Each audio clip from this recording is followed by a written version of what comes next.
Ertugrul Ghazi کون تھا؟ وہ بچپن سے ہی بہت بہادر اور نڈر تھا۔ اسے گھوڑ سواری، تیر اندازی اور تلوار بازی اپنے باپ سے ورثے میں ملی تھی۔ وہ شکار پر نکلتا تھا تو کبھی بھی خالی ہاتھ نہیں لوٹا تھا۔ وہ طاقتور ہونے کے ساتھ ساتھ بلا کا ذہین تھا اور اسی وجہ سے اس کا باپ اس پہ بھروسہ کرتا تھا۔ اس کا تعلق آغوز ترکوں کے قبیلے کائی سے تھا۔ اس کے باپ کا نام سلمان شاہ تھا، لیکن بعض مورخین اس کے باپ کا نام گندوز اول بھی بتاتے ہیں۔ تاریخ اس بہادر کو ارطغرل غازی کے نام سے جانتی ہے۔ سلطنت عثمانیہ کا بانی سلطان عثمان اسی کا بیٹا تھا۔ ارطغرل 1190 میں ترکی میں پیدا ہوا۔ جب منگولوں نے ترکمنستان پر حملہ کیا تو بہت سے قبیلوں نے ہجرت کی۔ کائی قبیلے نے شام کے قریب ایک علاقے میں پڑاؤ ڈالا تھا، لیکن یہ علاقہ سردیوں کے موسم کے لیے سازگار نہیں تھا۔ اسی لیے ارطغرل کا باپ سلمان شاہ چاہتا تھا کہ جلد از جلد کسی بہتر مقام کی جانب ہجرت کی جائے۔ اس کے لیے ارطغرل کو اس نے حلب بھیجنے کا فیصلہ کیا، جہاں پر سلطان صلاح الدین ایوبی کے جانشین حکومت کر رہے تھے۔ عرب کے سلطان العزیز کے پاس سلمان شاہ کے انچی کے طور پر ارطغرل کو بھیجا جانا تھا، لیکن اس سے پہلے ایک ایسا واقعہ ہوا جس نے کائی قبیلے کو مصیبتوں میں دھکیل دیا۔ ارطغرل غازی اپنے جانشینوں کے ساتھ شکار کھیلنے گیا تو وہاں اس نے دیکھا کہ کچھ صلیبی عیسائی قیدیوں کو لے کر جا رہے ہیں۔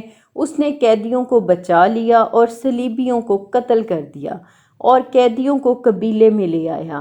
صلیبیوں سے جھڑپ میں اس نے اناطولیہ پہ قابض صلیبی سردار تیتوش کا بھائی بھی قتل کر دیا، جس کے بعد صلیبی کائی قبیلے کے دشمن ہو گئے، جبکہ جو قیدی وہ ساتھ لایا تھا ان میں ایک بوڑھا شخص اور ساتھ میں اس کا ایک بیٹا اور ایک بیٹی بھی تھی۔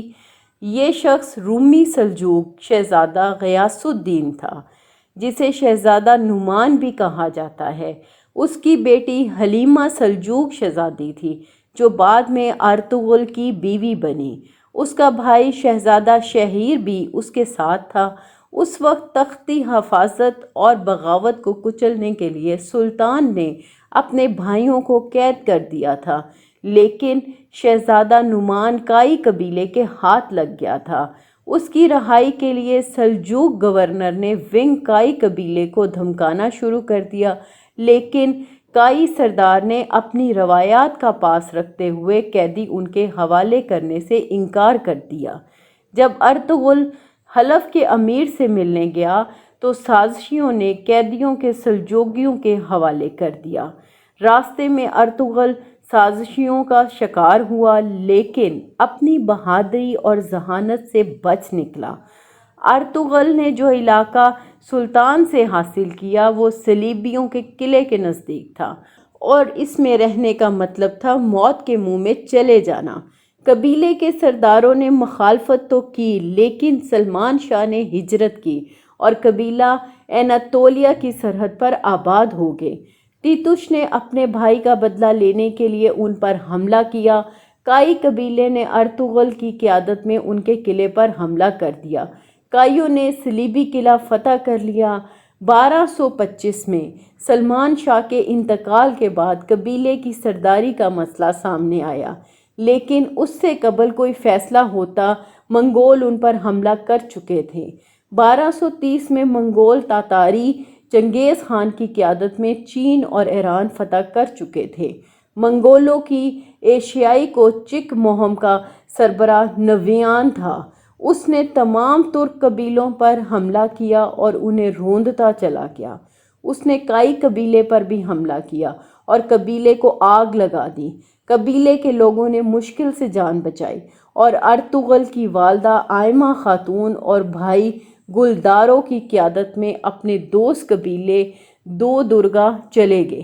دو درگا قبیلے کا سردار ارطغرل کا ماموں تھا۔ اس نے ان کو رہنے کی جگہ دی اور ان کی مدد کا فیصلہ کیا۔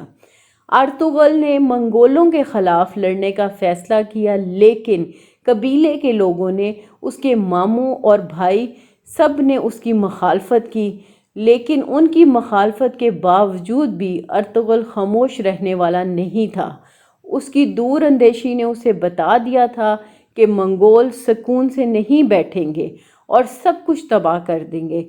اس نے اپنی بیوی حلیمہ کو سلطان علاؤ الدین کے پاس بھیجنے کا فیصلہ کیا تاکہ وہ سلجوق ریاست میں مقیم ہو سکے اور منگولوں کے خلاف جنگ بھی کر سکے۔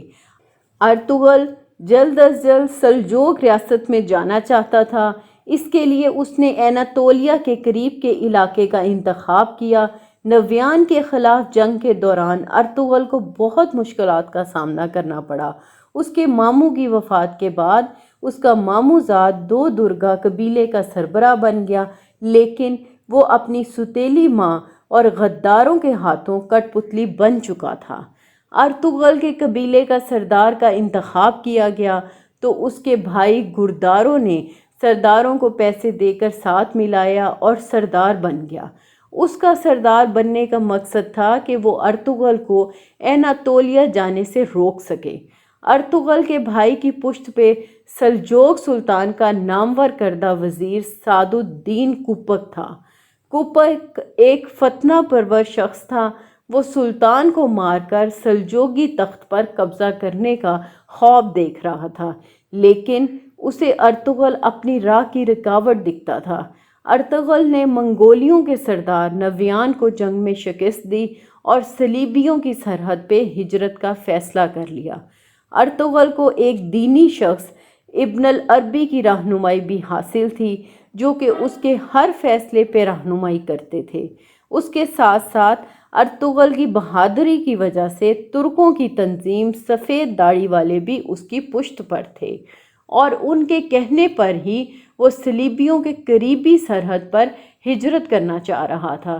اس نے اپنے بھائی سے بغاوت کی اور اپنی والدہ، اپنے چھوٹے بھائی، بیوی، جانصاروں اور قبیلے کے 400 افراد کے ساتھ ہجرت کا فیصلہ کیا اور اناطولیہ کی مغرب سرحد پر آباد ہو گیا۔